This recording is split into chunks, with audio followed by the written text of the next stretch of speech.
Buenas tardes. Bien, datos prácticos antes de dar inicio a lo más ceremonioso, junto con apagar micrófonos y prender cámara y darles la bienvenida, por supuesto.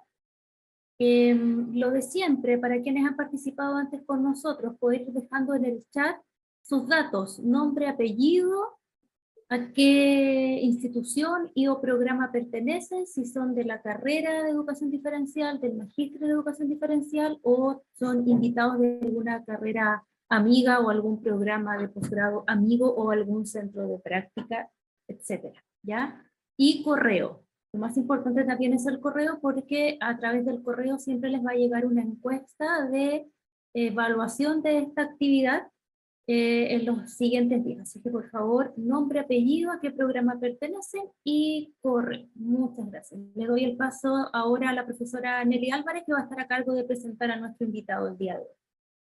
Bueno, bienvenidas y bienvenidos. Hoy tengo el gusto y el honor de presentarle a nuestro expositor que nos acompaña desde Paraguay. Él es el magíster Matías Denis, es maestro de educación primaria con énfasis en TICS por la Universidad de Valencia, España. Es especialista en ciencia, tecnología y sociedad por el Consejo Nacional de Ciencia y Tecnología de Paraguay. Además posee un máster en psicopedagogía por la Universidad de Valencia. Cabe destacar que es coordinador del Centro de Investigación y Documentación en la Universidad Autónoma de Encarnación de Paraguay y es el editor principal de la revista La Saeta Universitaria, Académica y de Investigación. Sin más, presentamos la conferencia Reflexión de la práctica profesional en la sala de clases y la alteridad. Bienvenido, Matías. Bueno, muchísimas gracias por recibirme en este 2021, también de forma virtual. Tuvimos el año pasado una muy linda experiencia de compartir también este espacio y me sentí muy a gusto, muy cómodo, y en especial que sea Neji nuevamente quien me está invitando es realmente un honor, porque nuestra relación académico-amistosa, vamos a llamarla, se da a partir de una estancia de Neji unos cuantos días acá en Paraguay en un congreso de educación donde pudimos reflexionar sobre muchos aspectos. Inclusive también Neji accedió en varias ocasiones a ser evaluadora de trabajos de maestría y de doctorado acá en la universidad, y es también un mensaje para todas las personas que nos acompañan, que UBO, UNAE tienen unas relaciones muy fructíferas y cuando quieran, cuando gusten, están totalmente invitados a realizar acá sus pasantías y sus estancias para seguir formándose, intercambios académicos como docentes y también como investigadores. Bien, dicho esto, vamos a dar paso a la conferencia.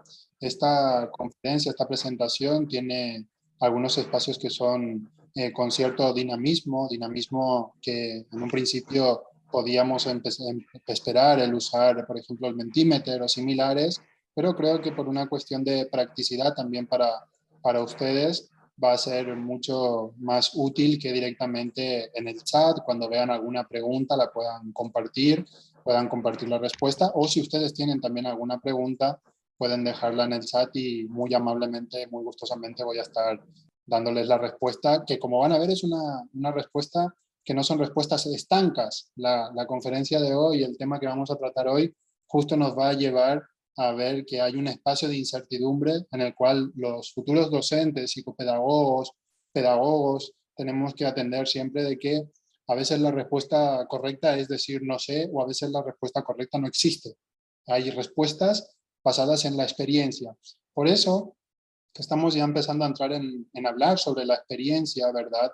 Es donde surge esta idea que venimos trabajando en varias asignaturas de formación de docentes universitarios y también de docentes de educación escolar básica, que tiene que ver con la reflexión de la práctica y la alteridad. Cuando hablamos de reflexionar de la práctica, cuando hablamos de alteridad, está en entender qué es lo que pasa, entender, o más que entender, indagar y reflexionar, pensar, para intentar encontrar posibles respuestas que no tienen por qué ser unívocas y que pueden ser múltiples porque los agentes mismos que participan en los espacios son múltiples. Entonces, esta conferencia nos lleva ahora mismo a estas tres preguntas disparadoras que vamos a ir desglosando desde una teoría que en este caso fue consultada, ¿verdad? Y que ustedes perfectamente también van a poder por un lado, consultarla, porque van a tener las referencias, las fuentes, y por otro lado, que ustedes ya pueden ir pensando en cómo responder a estas tres preguntas. Acá no vamos a dar la clave de si está bien o mal, sino vamos a ir argumentando el por qué esas preguntas las podemos responder de unas maneras u otras, ¿verdad? Entonces, esas tres preguntas disparadoras son, en primer lugar, ¿cómo creen que se mejora la práctica profesional? ¿Qué creen que se debe tener en cuenta para atender a la diversidad? Y cómo entienden, la diversidad en educación. Y además es muy importante que desde el apartado netamente didáctico puedan observar que las preguntas nos están llevando a el cómo creemos, el cómo entendemos. No nos está buscando una respuesta tajante ante una posible solución total. Dicho esto, vamos a la primera pregunta. ¿Cómo creen que se mejora la práctica profesional en el aula? Y surge enseguida, como les decía al inicio del espacio, ¿quiénes interactúan en ese espacio de aula? Y en ese espacio de aula principalmente tenemos dos agentes, pero son dos agentes que no tienen nada más lo que ellos son como agentes, sino que también tienen una experiencia. Por eso es importante ahí siempre trabajar con las situaciones que se dan y las relaciones que se dan dentro del espacio y a partir de lo que uno trae de fuera del aula como situación particular, situación personal y las relaciones que pueda tener también fuera de ese espacio. La gente que pueda tener un poco de experiencia en el campo de la atención de padres e hijos, por ejemplo, puede detectar, ¿verdad?, que hay una situación que, por ejemplo, se conoce como síndrome de alienación parental, que es cuando un padre le dice al niño unas cosas sobre la otra figura, sobre la figura materna o al revés, ¿verdad?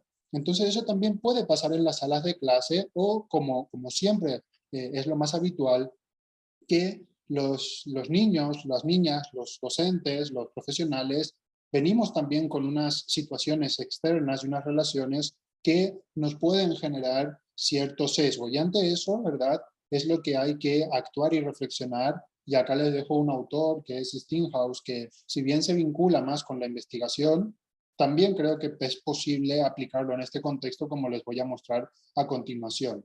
Todo esto, solo estos elementos, que son 4 lo que acabamos de hablar a partir de 2 agentes, se encuentran, conviven y coexisten en un contexto formativo. En este caso Restrepo lo habla también desde otra terminología, pero también creí conveniente adaptarlo, porque al final cuando hacemos lo que Steenhuis y Restrepo nos dicen, estamos hablando también de contextos. Bien, seguimos con esta pregunta, ¿verdad? Y encontramos, ¿in qué? ¿Qué más podríamos complementar con ese in?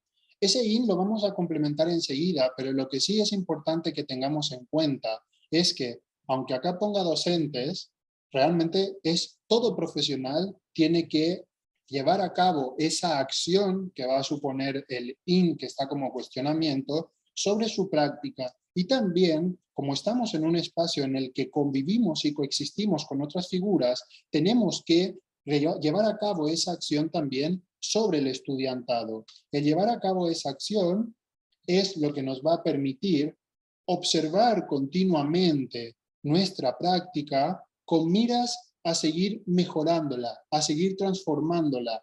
Es ahí, es en la práctica donde podemos superar el paradigma totalmente estanco de que la teoría es suficiente para manejar, para poder llevar a cabo el desarrollo de distintos espacios formativos y de aprendizaje. Solo con la teoría no basta. Tenemos que observar esa práctica, tenemos que observar otras prácticas y tenemos que observarnos a nosotros y a nosotras mismas para poder mejorar, transformar esos espacios de aprendizaje.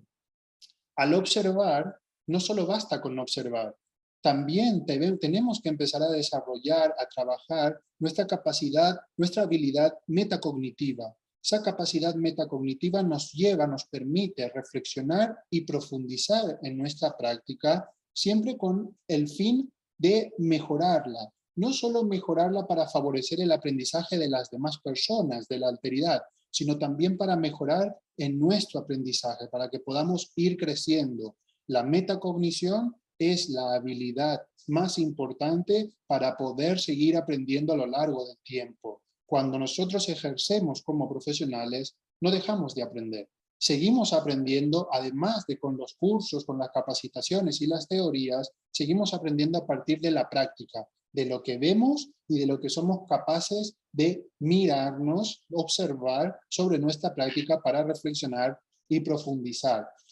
Y esto se realiza con 3 fases, y esas 3 fases enseguida le vamos a encontrar una analogía. Esta actividad que estamos hablando de observar, reflexionar, que tiene como inicio un in, es una actividad. In es una actividad que le vamos a poner enseguida el concepto. De momento lo estamos ocultando y les voy a contar enseguida por qué. Ese in nos lleva a 3 fases que son observar sobre algún aspecto. Esa observación tiene que quedar recogida en algún lugar. Si hablamos de docentes, si hablamos de profesionales, de la psicopedagogía o similares, generalmente todos tenemos nuestros cuadernos, nuestras guías, nuestras hojas, nuestras carpetas donde dejamos constancia, ¿verdad?, de las acciones que realizamos y que planificamos realizar. Bien, todo eso se tiene que revisar y evaluar porque es lo que nos va a permitir a posteriori empezar a estructurar lo que nosotros queremos desarrollar. Y una vez lo estructuramos, eso nos permite, a su vez, encontrar las debilidades tras la aplicación. Al encontrar esas debilidades tras la aplicación, es donde podemos llevar a cabo el análisis de la efectividad de la práctica. Y acá les dejo un consejo. Es algo que uno aprende, como les digo, con la práctica y que creo que lo aprendí hace muy poco. Es no vamos a conseguir nunca una satisfacción total sobre la clase. Nunca. Porque es imposible llegar a todo el mundo por igual, porque es imposible compartir o que las analogías o que los instrumentos, los recursos que podamos usar para enseñar, para diagnosticar, puedan satisfacer plenamente las necesidades de otras personas. Más allá de que, como veamos a continuación, nos centremos también en ver qué es lo que la otra persona pueda estar necesitando. La satisfacción plena 100% no existe. Y es ahí donde voy a tomar unas palabras que están fuera de este espacio, pero que igualmente pueden servir. Hay un presentador, un speaker, que habla sobre cómo hacer la mejor presentación de tu vida. Y lo que dice es, la mejor presentación de tu vida es la que está por llegar. Entonces, eso nos habla de que nunca podemos llegar al máximo siempre y cuando nosotros sigamos desarrollando esta práctica y evidentemente también que llevemos a cabo esta actividad que enseguida les voy a invitar, incluso a que puedan ustedes ya ir dejando en el chat ese in. ¿A qué creen que hace referencia ese in? Ese in nos permite observar, ese in nos permite reflexionar. Ese in tiene una potencialidad que suele generar un miedo, porque se cree que este in nada más se aplica o lo aplican las personas de laboratorio. Pero no es cierto. Este in es investigar sobre las cuestiones. El currículum educativo, ¿sí?, cualquier manual, el DSM-5, cualquier manual, cualquier prueba de rendimiento educativo, ¿sí?, se basa en, o tenemos que pensarlo como una hipótesis que nosotros tenemos que corroborar, comprobar su estado, pero entender que no es una única receta. Por eso, cuando nosotros vamos a actuar, lo primero que tenemos que hacer es observar la situación para poder esa posible receta empezar a adaptarla. Y como les decía, la solución total no existe. Por lo tanto, empezamos nuestra práctica de diagnóstico docente y similares partiendo de una hipótesis. ¿Será que va a pasar esto? ¿Será que lo vamos a conseguir de esta manera? Entonces, ahí es donde nosotros tenemos que prever que este trabajo que nosotros planteamos de observar una situación para desarrollar, por ejemplo, una clase, un diagnóstico, para el ejercicio de cualquier profesión, lo primero que tenemos que pensar es en que se genera todo a partir de hipótesis. Eso nos está llevando, por lo tanto, a que tengamos que considerar que todos los espacios son investigables. Y el hecho de que todos los espacios sean investigables nos permite a nosotros tomar evidencia para después reflexionarla, analizarla y mejorarla. Esto es algo que compartí el año pasado en el espacio que pudimos desarrollar y detectamos, se puede detectar, incluso ustedes lo pueden detectar, que el método científico es prácticamente lo mismo que una planificación de aula, que una planificación anual. ¿Por qué? Porque partimos de unas observaciones. Observamos a un grupo para adaptarnos, para adaptar todo el temario, todas las acciones a ese grupo. Claro, nos surgen preguntas y al mismo grupo le pueden surgir preguntas. ¿Qué pasa, verdad? ¿Qué es lo que vamos a hacer? ¿Por qué lo vamos a hacer de esta manera nosotros en el otro lado? ¿Será que de esa manera puede funcionar? Y ahí es donde nos lleva a este espacio de hipótesis donde nosotros, y acá les dejo también otro mensaje para que puedan valorar la profesión que están eligiendo, nosotros trabajamos sobre supuestos y es muy difícil encontrar respuestas exactas. Entonces, tenemos una gran dificultad porque cada contexto es una historia diferente, pero es que cada persona es una historia diferente. Tenemos un trabajo detrás de indagación, de entender y comprender a la otra persona brutal, pero claro, es que eso también en primer lugar lo que requiere es que nosotros y nosotras podamos investigarnos, cuestionarnos, entendernos y comprendernos. También para saber hasta qué punto podemos llegar con esas situaciones, debilidades y fortalezas. Ahí es donde pasamos al espacio este de experimentación, ¿verdad? Estamos trabajando sobre supuestos, vamos recogiendo información para poder después sacar unas conclusiones, analizar y mejorar nuestra práctica.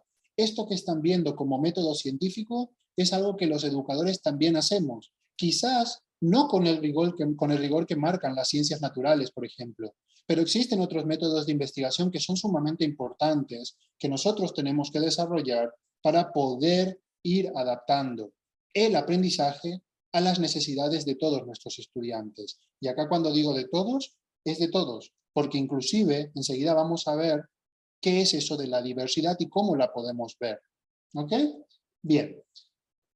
Cuando nosotros conseguimos en este caso investigar sobre nuestra propia práctica, reflexionar sobre nuestra propia práctica para poder mejorar, transformar y avanzar en ella, también tenemos que pensar que esto lo hacemos pensando en la otra, viendo la otra cara de la moneda, que son los estudiantes, los docentes, los psicopedagogos, las personas que trabajamos con otras personas, estamos obligados a reflexionar sobre la otra persona y tener en cuenta qué es lo que la otra persona puede estar viviendo, puede estar sintiendo, puede tener como experiencia para poder detectar problemas que no necesariamente tienen que ser problemas que se salen de una norma establecida, sino problemas que la otra persona puede estar sintiendo y que nosotros con una simple mirada, con una simple palabra, podemos agarrar, podemos ser parte del apoyo que necesita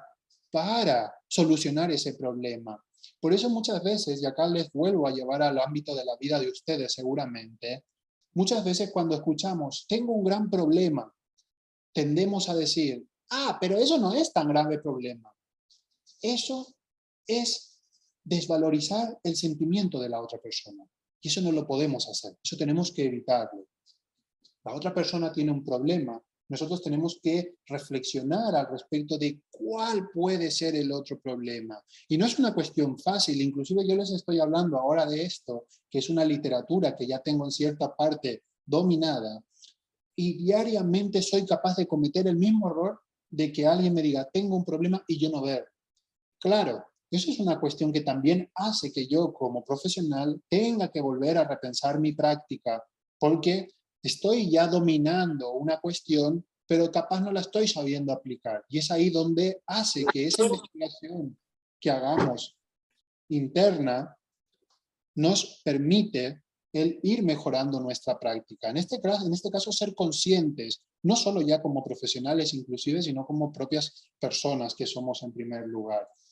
Esto es lo que algunos autores como John hablando ya de la investigación-acción, de la investigación-acción educativa, de la investigación reflexiva, nos lleva a que cuando nosotros activamos todo esto, estamos pensando en mucho más que una evaluación. Estamos pensando también en que los espacios de aprendizaje no es el contenido que uno aprende. Los espacios de aprendizaje es lo que conseguimos de formar y formarnos como personas que sean capaces de dominar posteriormente lo que aprenden y lo que les falta por aprender. Esto es lo que nos puede llevar a esta siguiente pregunta. Entonces, ¿qué es atender a la diversidad? Bien, cuando hablamos de atención a la diversidad, lo primero que tenemos que pensar, como en su caso Silvana Viñale lo plasma en uno de sus textos, es, claro, pero ¿qué es la diversidad? ¿Por qué se crea el concepto de diversidad? Y eso nos tiene que llevar a nosotros a sospechar, ¿verdad?, en que ahí pasa algo, y Silvana Viñale lo nombra como pedagogía de la totalidad. La pedagogía de la totalidad, Viñale lo entiende como es todo o nada, es verdad o es mentira, es 100% o es 0%, es excelente o es discapacitado, es superdotado o es discapacitado. Entonces, aprueba o reprueba. Entonces, esa pedagogía de la totalidad es la que nos lleva, en este caso, a pensar en lo fácil, a actuar de manera fácil, el decir, es importante o no es importante. Sin embargo, eso no lo hacemos con maldad. Eso lo hacemos también porque las personas tenemos miedo a la incertidumbre. Y es ahí cuando hablamos de incertidumbre, donde tenemos que entender que esa pedagogía de la totalidad que clasifica, tiene que superarse a partir de la pedagogía de la incertidumbre. Y eso significa que cada vez que nosotros entramos en un contexto áulico, que cada vez que nosotros entramos en un espacio donde supuestamente tenemos que diagnosticar una situación, lo primero que tenemos que pensar es en qué puede estar pasando ahí. No entrar ya con nuestro librito de esto presenta un patrón de conducta X, entonces ya lo voy a encasillar en Y, sino en primer lugar sospechar qué puede estar pasando ahí. Y ese sospechar que puede estar pasando ahí nos lleva a un aspecto fundamental. Por eso también es tan importante superar la teoría. Nos lleva a las relaciones que podemos establecer nosotros como profesionales con los otros. Los otros pueden ser otros profesionales, pueden ser niños, niñas, padres, madres. Cualquier persona que dentro de nuestro ámbito de trabajo, que es el formativo y educativo, se nos presenta delante como otra persona con otras experiencias, con otros sentimientos, con otras preocupaciones. Nosotros eso lo tenemos que ver como un cuestionamiento de qué puede estar pasando en ese otro. Es ahí donde entonces esta pedagogía de la incertidumbre pone el énfasis en la experiencia. Eso significa que no tenemos que buscar verdades o mentiras, certezas o incertezas tenemos que buscar. ¿Por qué? Porque la incerteza es la incertidumbre, es qué es lo que podría estar pasando acá sin yo tener necesidad de catalogar.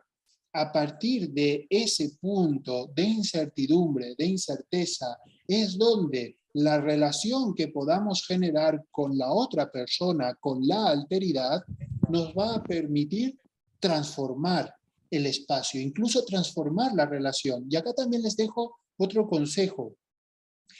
Jamás vamos a conseguir tener la misma relación con una persona que con otra. De hecho, inclusive, cuando empecemos nuestra práctica profesional, dependiendo de si somos más del ámbito teoría o del ámbito relacional, las relaciones que vamos a establecer inicialmente van a ser diferentes. Las personas que empecemos o que empezamos basándonos más en la teoría, solemos tener mejores relaciones con las personas que son capaces de entender ese nivel de teoría que nosotros estamos desarrollando. Entonces, las otras personas quedan en un rango inferior y eso es un error. Pero las personas que empiezan con lo relacional también tienen el riesgo de que solo las personas con esa, digamos, capacidad más relacional y no tanto basada en la teoría, consiga seguir el ritmo, consiga vincularse con ella y tener entonces una experiencia más satisfactoria.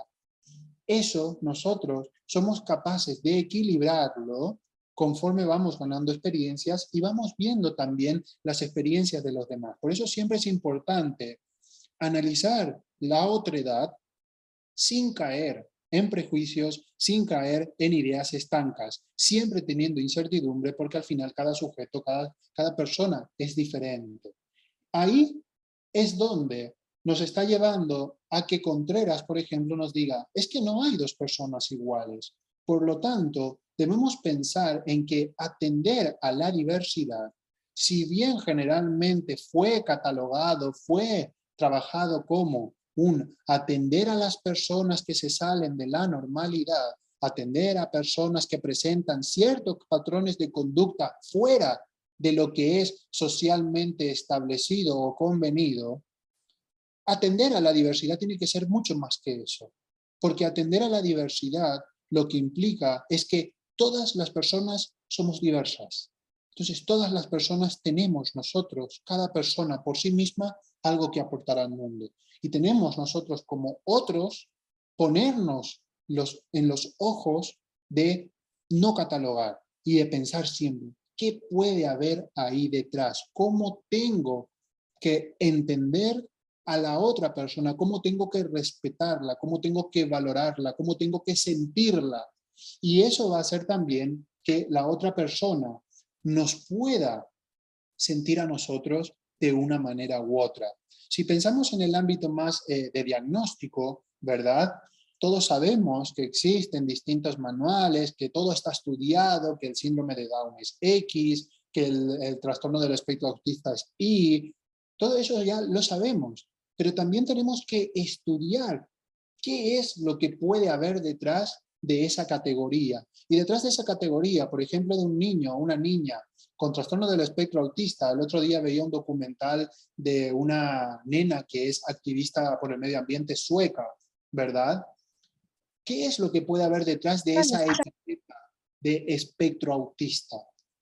Quizás lo que hay detrás es una nena muy concienciada con que el medio ambiente está sufriendo lo que no tiene que sufrir, ¿sí? Y que por ese mero hecho de ser una persona catalogada como trastorno del espectro autista, ya no puede hacer nada. Podría estar viéndolo por ahí. Sin embargo, tenemos la suerte de que esta persona lo ve como, no me importa, igual voy a seguir siendo activista y no me importa que Bolsonaro o cualquier otro presidente como Trump o quien sea llegue a criticarme. No lo veo, pero no todas las personas lo ven desde ese enfoque. Hay personas que eso lo sufren. Entonces, esa etiqueta no solo lleva unos patrones asociados de conducta. A nosotros lo que nos debe importar más es lo que hay detrás como persona, como humano. ¿Qué es lo que siente esa persona? Por eso los diagnósticos psicopedagógicos, generalmente basados en tipo test, etcétera, son válidos, claro, están totalmente constatados ya de que tienen su utilidad. Pero también tenemos que trabajar con otros elementos y también ponernos nosotros, ¿me sirve nada más con este diagnóstico? ¿Me sirve nada más con este instrumento? ¿O tengo que buscar otros? ¿Tengo que encontrar el otro espacio para acercarme a esa persona, para entender qué puede pasar? En definitiva, lo que tenemos que pensar es que si todas las personas somos diferentes, de que no hay una igual a otra, no existen, por lo tanto, diversidad como diferencia por anormalidad. Seríamos todos anormales. No tenemos que ver las situaciones particulares de las personas como deficiencia, sino tenemos que verlas como otras formas de ser, de actuar y de sentir. Eso nos va a permitir superar, por un lado, esa visión de que la diversidad es nada más atender la discapacidad. De esa manera también nos vamos a poder centrar o vamos a tener que comprometernos quizás en trabajar, por ejemplo, en escuchar a las otras personas. Muchas veces caemos en lo netamente clasificar a partir de unos patrones de conducta. Vayamos a un contexto áulico. Un nene le pega a otro nene, una nena le pega a otra nena. ¿Qué es lo que puede estar pasando ahí? Vamos a escuchar, vamos a dialogar. Eso no significa que todo vale, pero sí significa que nosotros desde nuestra posición de autoridad no de poder, sino de autoridad, buscamos el espacio para poner en común qué es lo que puede haber detrás de esa situación conflictiva, que capaz es una palabra, capaz es, le huele la boca, le huele el aliento, tiene una camiseta más linda que la mía. Eso se puede resolver sin tener la necesidad de catalogar, por ejemplo, este niño es agresivo, tiene déficit de hiperactividad.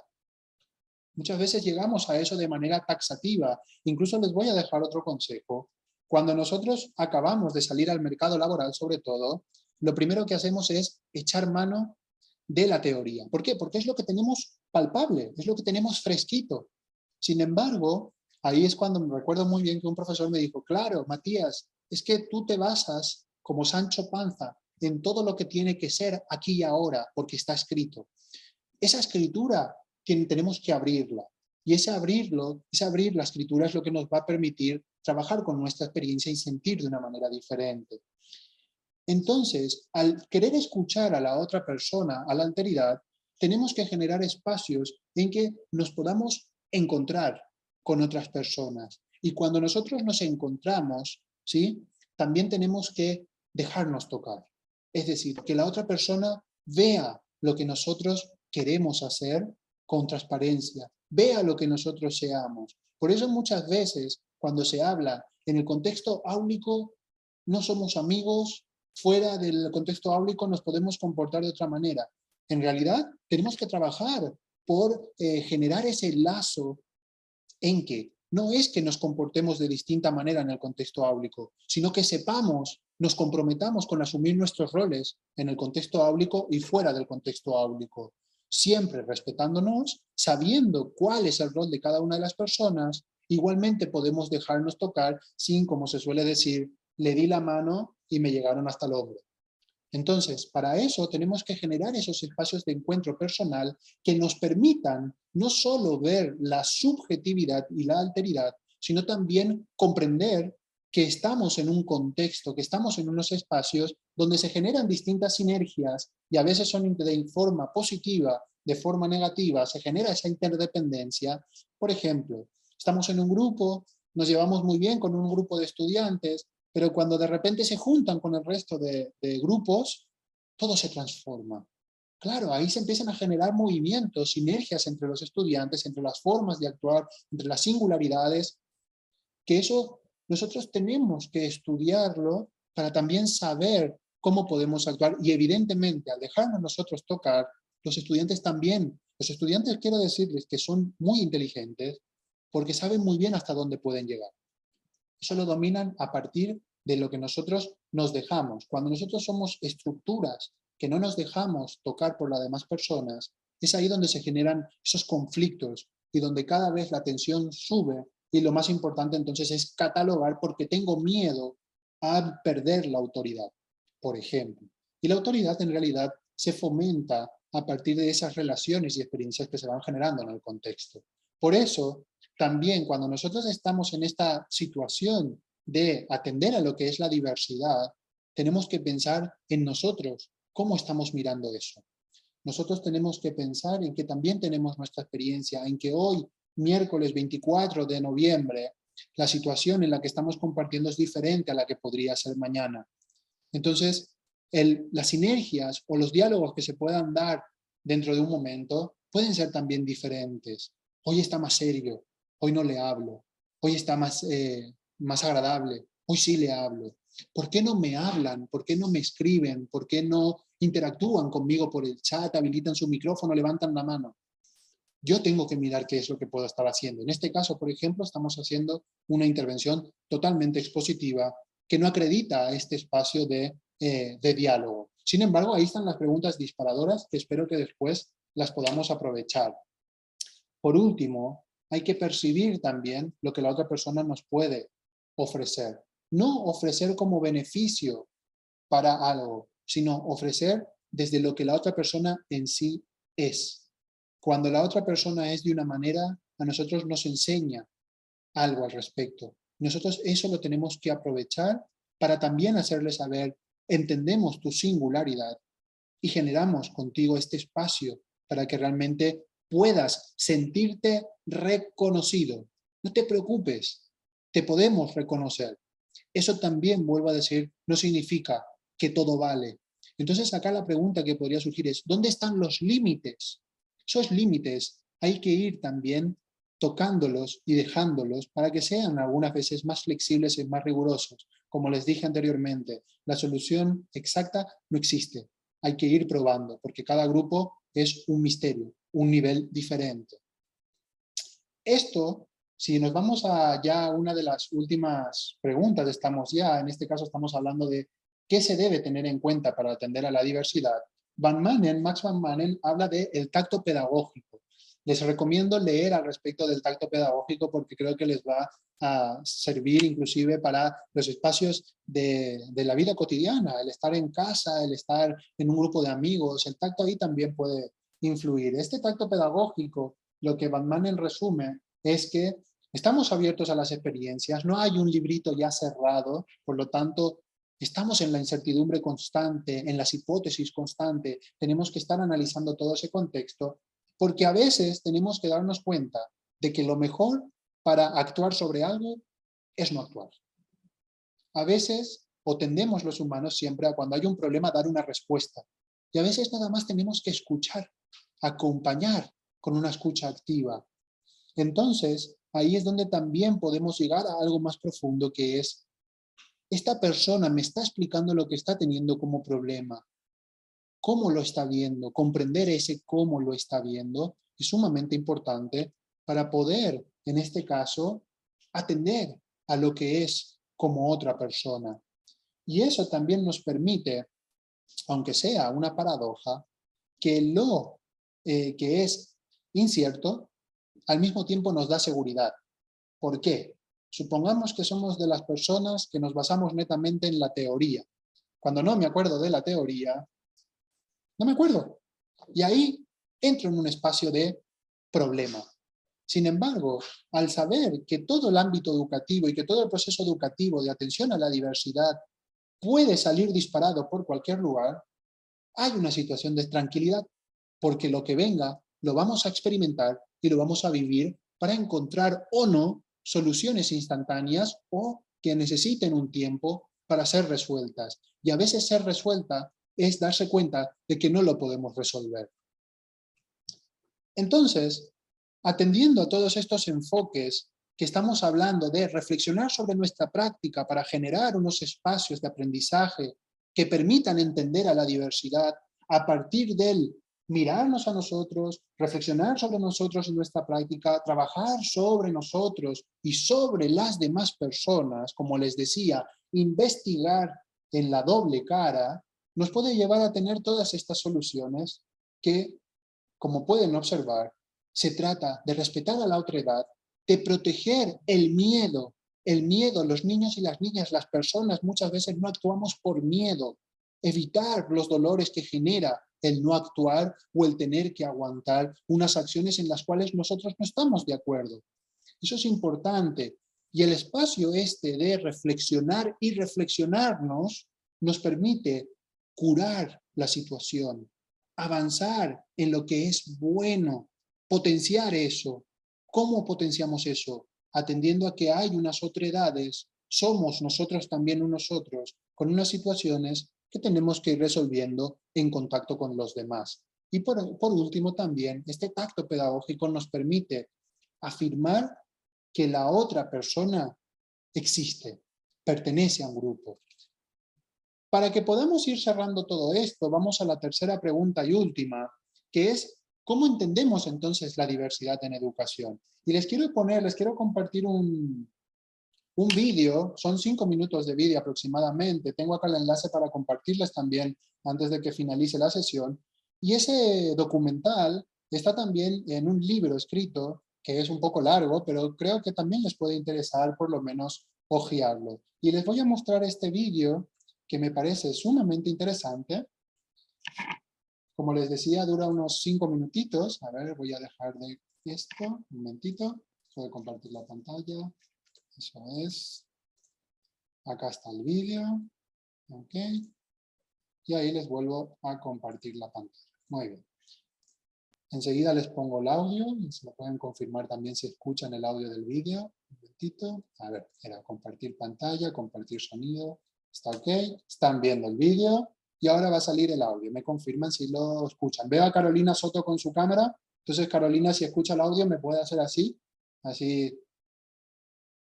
¿Sabéis quién sois? No, yo no, ¿eh? Yo lo tengo muy claro. Cada vez que A mí me da igual. me pongo un adjetivo o digo, sí, yo creo que soy de esta manera, la vida me demuestra que soy lo contrario. Entonces... Nadie sabe quién es aquí. Me parece una tontería, es algo inútil.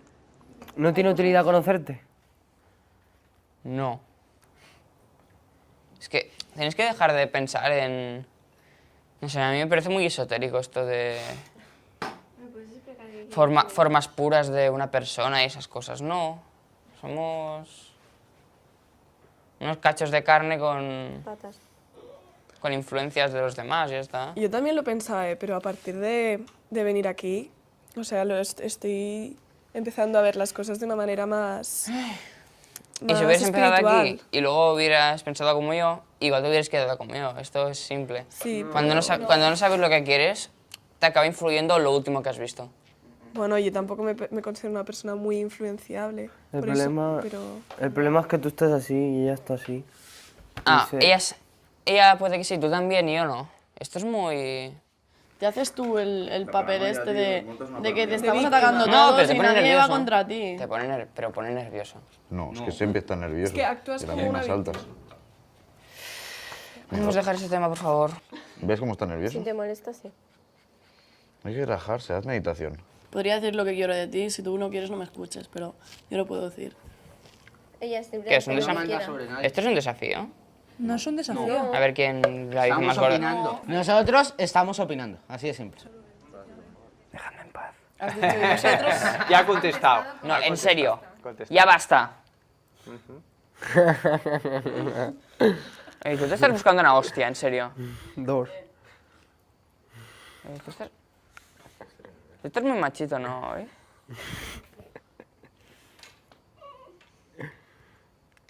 ¿Qué coño vais así mirando? ¿Qué queréis? ¿Que empiece a dar hostias? Porque se lo estáis buscando, en serio. Sí, sigue descojonándose, tío. ¿Qué coño estás esperando, tú? ¿A quién se lo dices? ¿A ella o a mí? Claro que te lo digo a ti. Yo qué sé, tío. ¿Por qué te ríes entonces? Porque me da la gana. ¿Te ríes de mí? No. Sí te ríes de mí. ¿Qué va? ¡Qué bueno! ¡Tú cierra la puta boca! ¿Qué haces, tío? ¿Eres tonto o qué? A ver si me vas a tocar a mí los huevos, tío. No te lo recomiendo, No ¿eh? dejáis de hacerlo.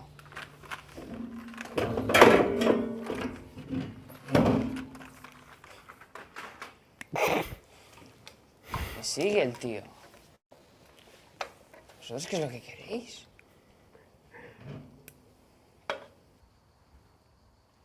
Que paren las cámaras. Me habéis empezado a provocar. No sé por qué coño he venido aquí.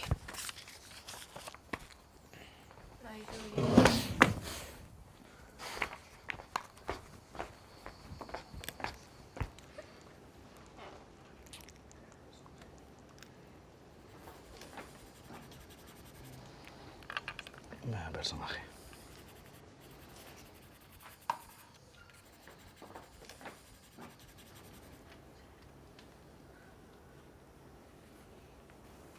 Lo que ha hecho Paul es maravilloso.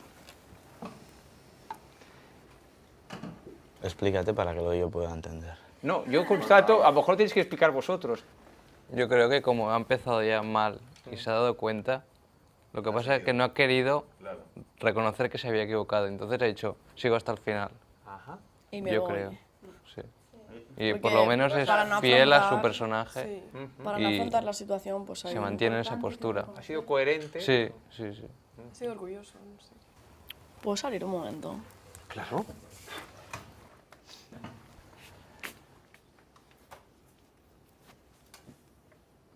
Entonces, ¿qué estaba buscando Paul? A ver, ¿qué buscaba? Desahogarse. Cambiar de personaje. Más profundo, El enfrentamiento. más profundo. Que lo reconozcan. ¡Bravo! Eso es lo que mueve casi todo. buscamos que nos reconozcan. Quería ser reconocido, no lo logra y la olla presiona y ¡paf! Ha explotado. Entonces, darnos cuenta que la mayoría de las veces de las explosiones lo que busca el otro es reconocimiento, sobre todo en las clases. Bien.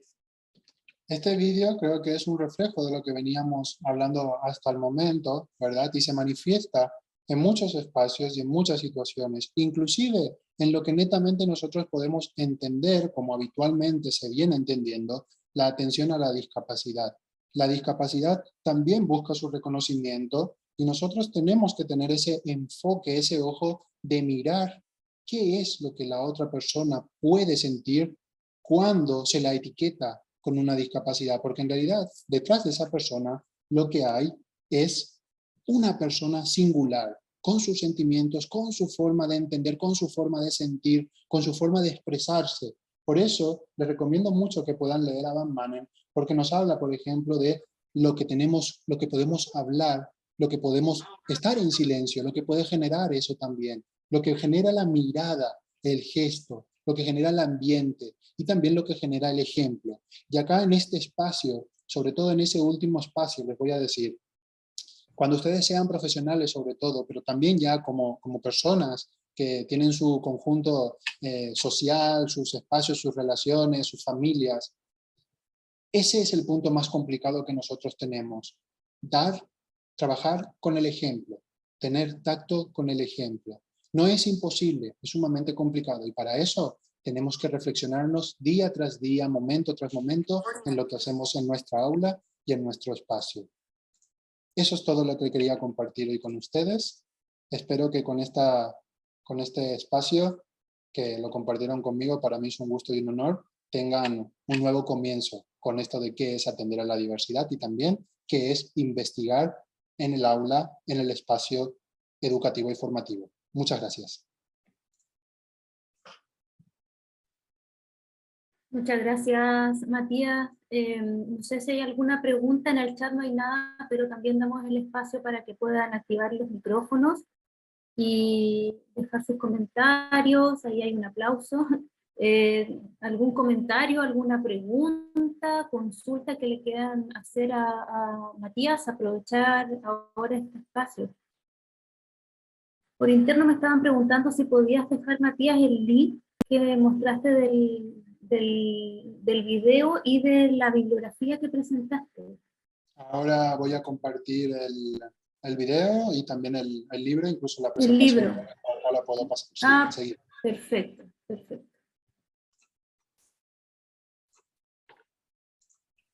No sé si hay alguna pregunta entonces para Matías.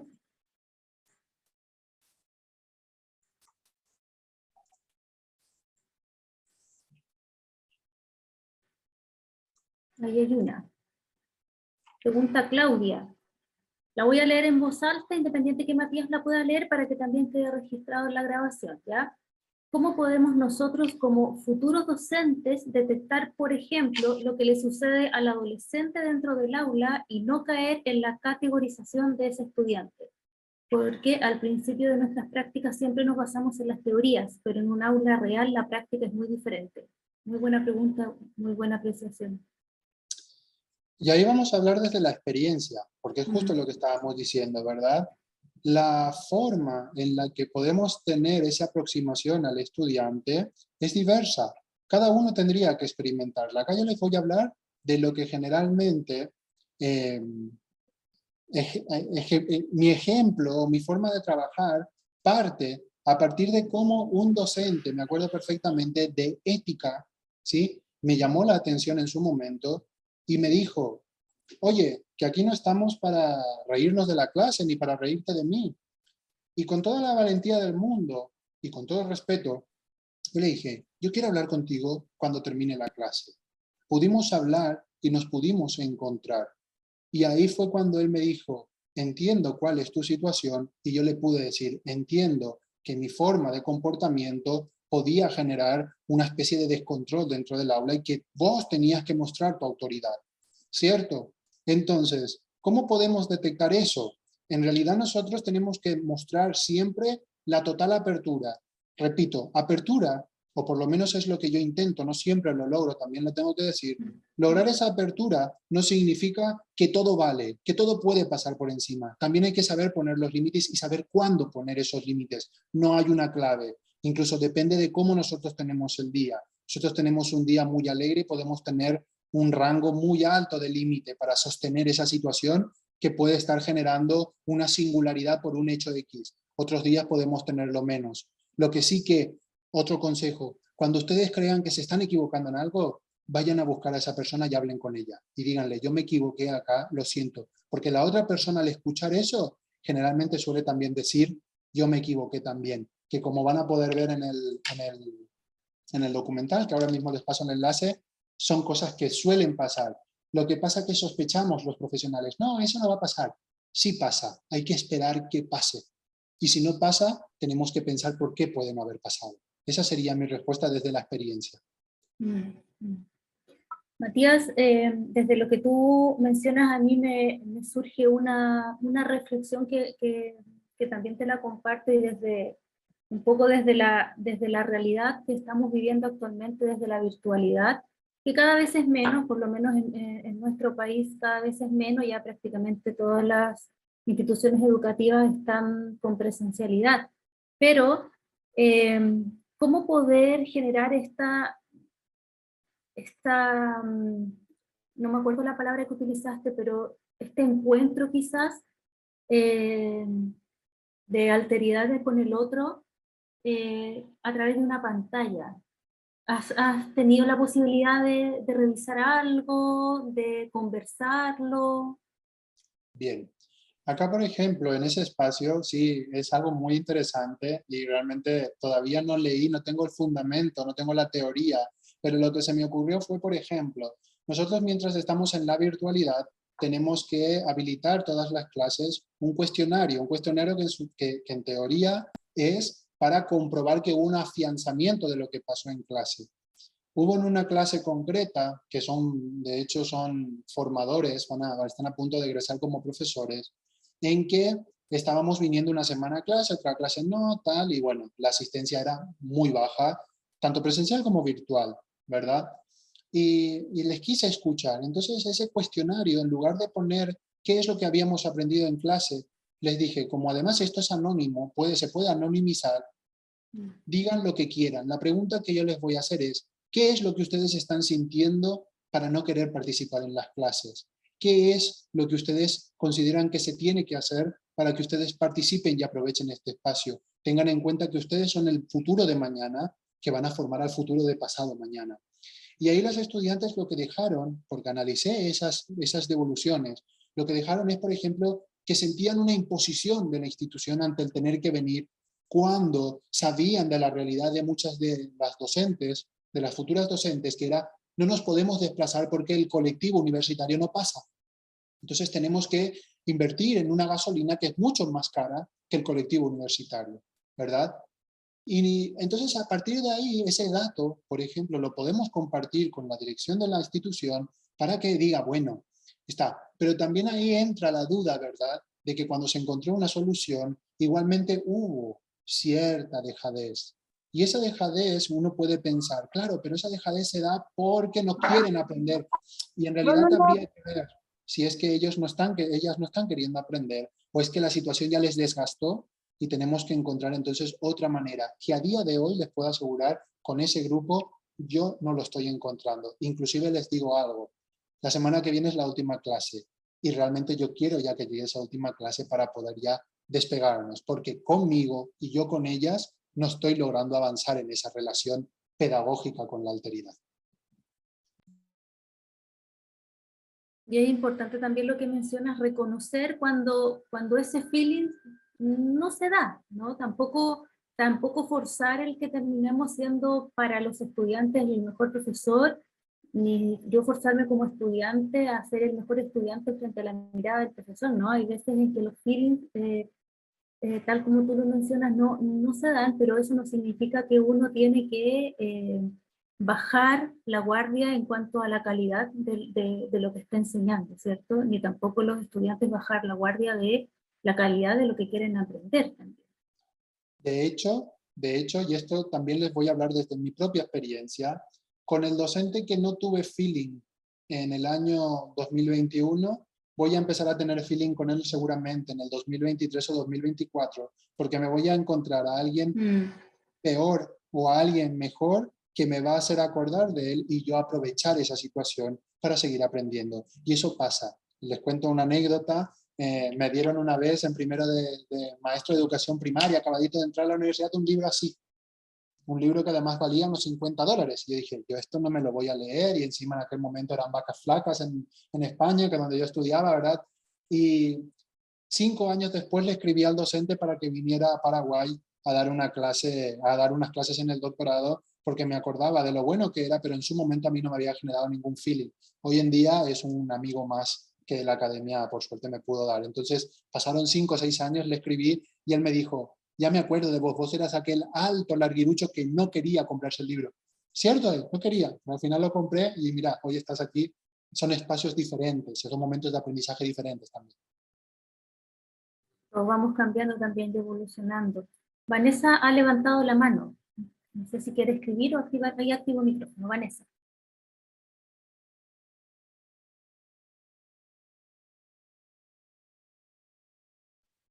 No se escucha, Vanessa.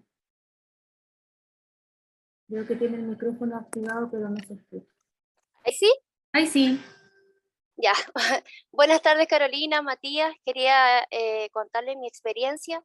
Trabajo hace 2 años en un colegio de la Florida con PIE, donde tengo clases con los niños de sexto y los de séptimo, la cual ha sido un desafío gigante, porque estos estudiantes terminé por hacerles comprender que de un 100% de la población estudiantil, tenemos un 25% el cual va obligado al colegio, hay otro 25% que le hace sentido, le gusta ir al colegio, tenemos otro 25% que deserta, deja el colegio, y el otro 25% el cual no le hace sentido ir al colegio.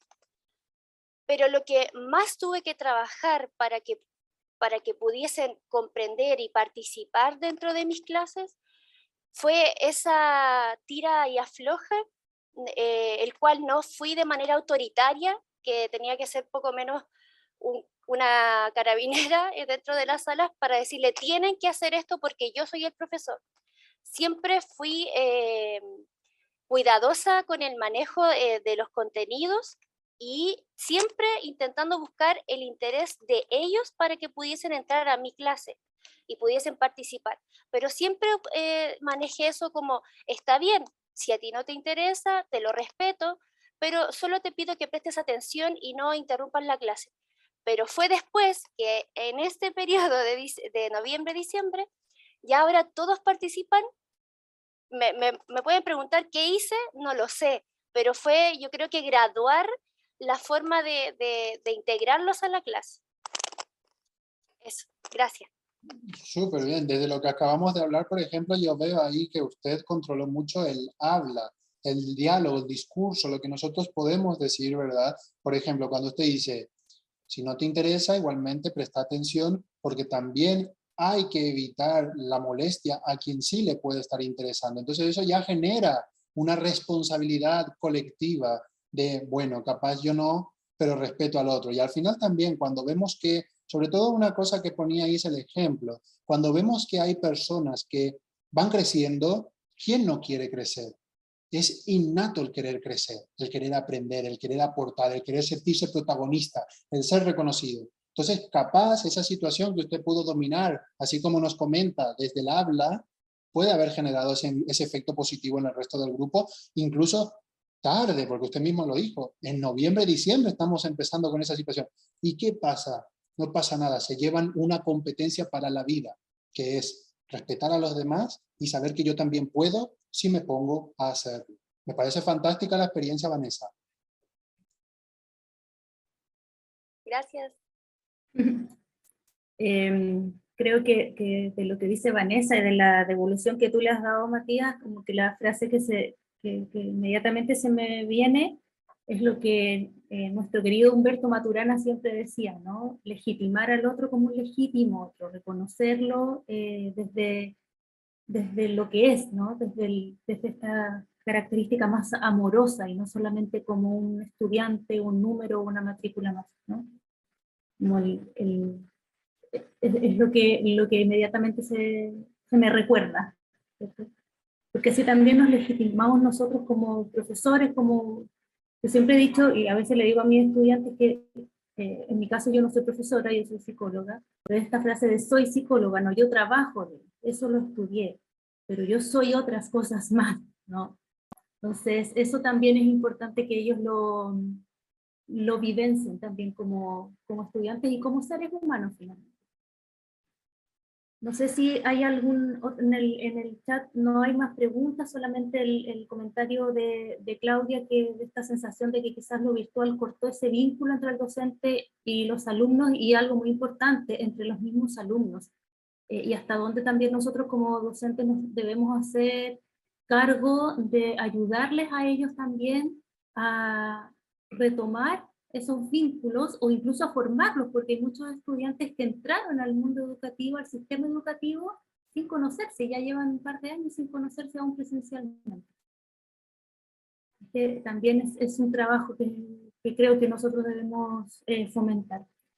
Bien, muchas gracias, Matías, por estar presente en este espacio. Le agradecemos también a nuestros estudiantes. Se conectaron también, me da la impresión, algunos cercanos tuyos. Tenemos estudiantes también, no solo del magíster, a pesar de que esta actividad estaba pensada principalmente para ellos, pero también estudiantes de pregrado de nuestra carrera, así que eso también nos alegra que desde la formación inicial existe interés por estos temas. Y los dejamos invitados ya para la última, les va a llegar la invitación para la última actividad de extensión del año de nuestra Escuela de Educación Diferencial para la próxima semana. Esperamos también contar con todos ustedes. Varios de acá nos han acompañado a lo largo de, yo diría, más de 20 actividades que hemos tenido en el año, y que esta virtualidad nos ha permitido conectar con personas como por ejemplo Matías, que desde otro lado, ¿cierto?, está presente con nosotros. Así que muchas gracias y atentos a los correos porque les va a llegar la encuesta. Y ahí Matías en el chat compartió también el libro que nos mencionó. Que estén muy bien, que tengan una buena tarde. Muchas gracias, Matías. Muchas gracias, un gusto. Sigamos aprendiendo. Eso es. Chao, chao.